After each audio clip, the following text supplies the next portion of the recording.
Circles are very unique and very special. And the reason that they're so unique is because of the fact that they don't have any sides.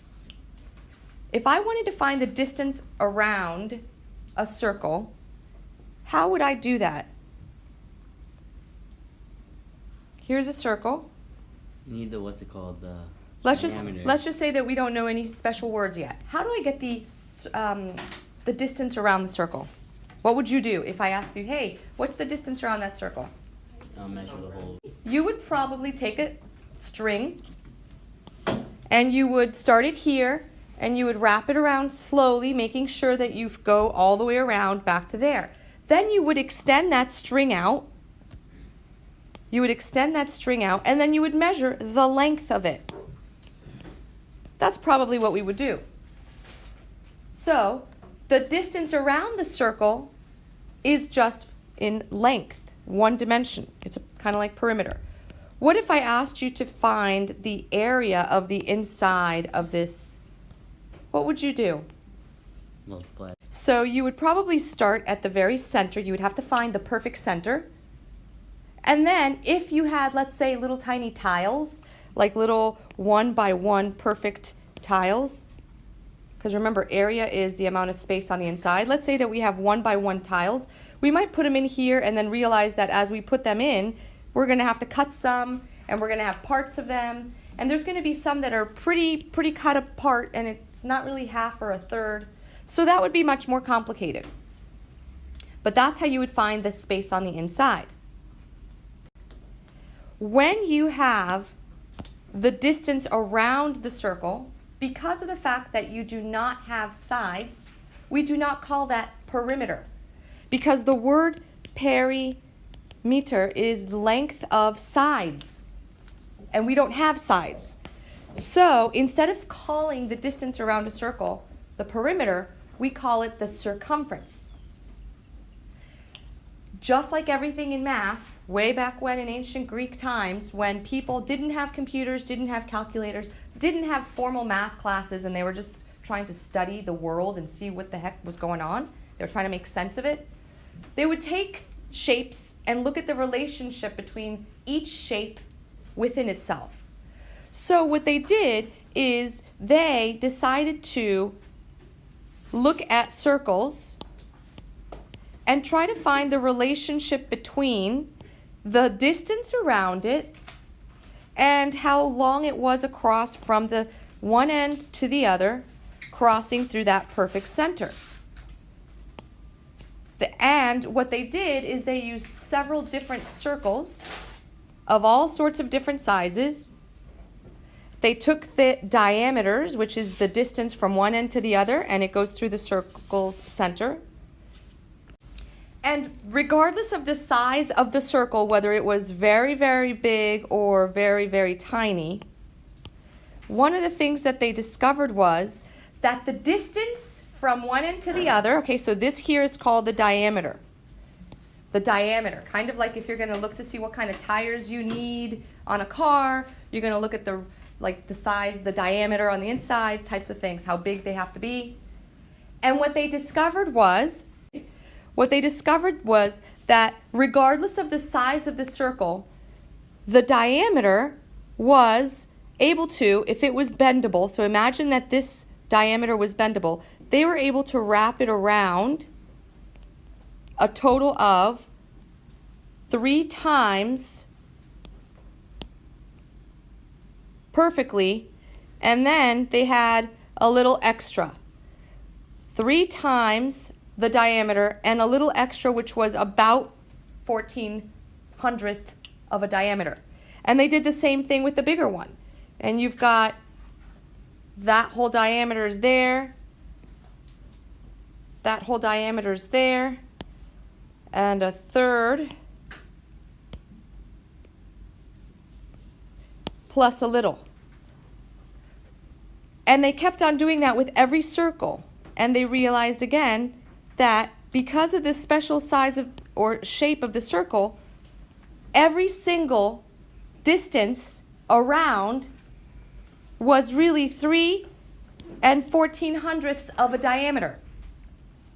And it wasn't exactly 1400ths, because if you think about it, if I asked you what's the distance between those 2 points and you measured it, and then I made the point smaller, the distance is going to be longer. And then I made those points even smaller, the distance is going to be just minutely longer. So it never really ended at 0.14. This is what they call pi. The symbol pi represents the ratio of the diameter. So it's going to be the ratio of the diameter, circumference to diameter, basically. That's why they discovered that the circumference, the area or the distance around a circle, is always going to be 3.14 of the diameters. Because if you go back to the pictures, all of those are showing you that the amount of distance around each circle, it took 3 diameters and 1400ths. It took 3 and 1400ths diameters. That's what the circumference is. And 3.14 is pi, and that's the reason why the formula to the circumference is diameter times pi.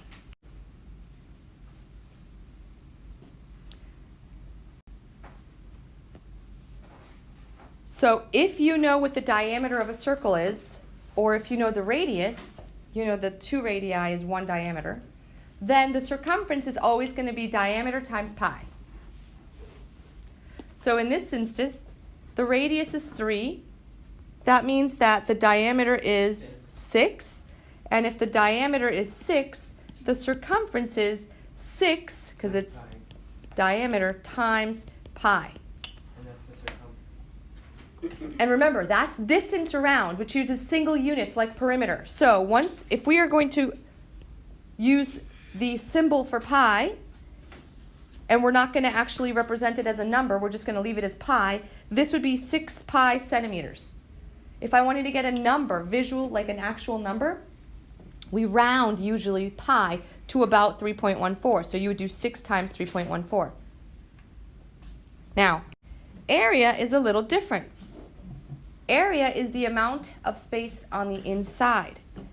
Now, if you looked at a circle and tried to superimpose squares in it to try to get the area, you would notice that unfortunately it would be very difficult because of the fact that with all these, we know that there's not going to be enough perfect squares that are going to fit in there.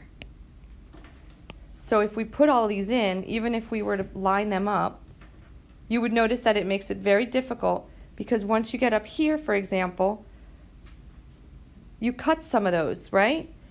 You end up cutting that part here. All of this is cut. So they discover that there's a relationship between the radius of a circle and the amount of space on the inside. So because of the fact that they took the time to actually cut those squares and discover the relationship and the pattern, they discovered that the area of a circle is going to be whatever the radius is, square it, and then multiply it by pi. That's what pi r squared represents. So if the radius is 3, the area is going to be 3 squared, which is 9, times pi. And when you actually do the math calculation, if you rounded pi to 3.14, you would get about 28.27. And because it's area, you have to remember that the units are squared.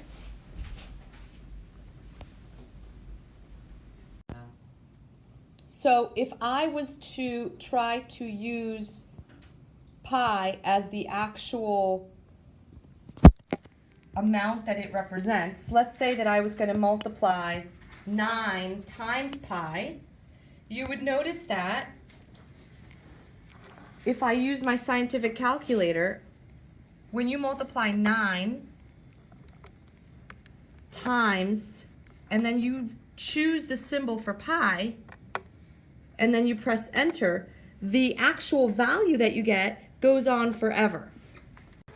That number is very different than if I rounded pi, and instead of using the symbol of pi, which is a symbol that represents that infinite number, if I just did 9 times 3.14, it's going to only give me 28.26.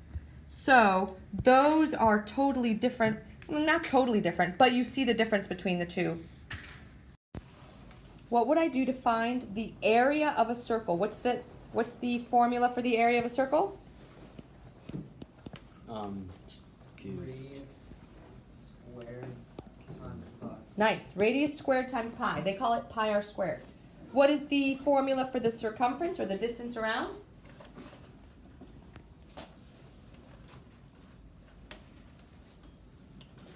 Diameter times pi. Yes.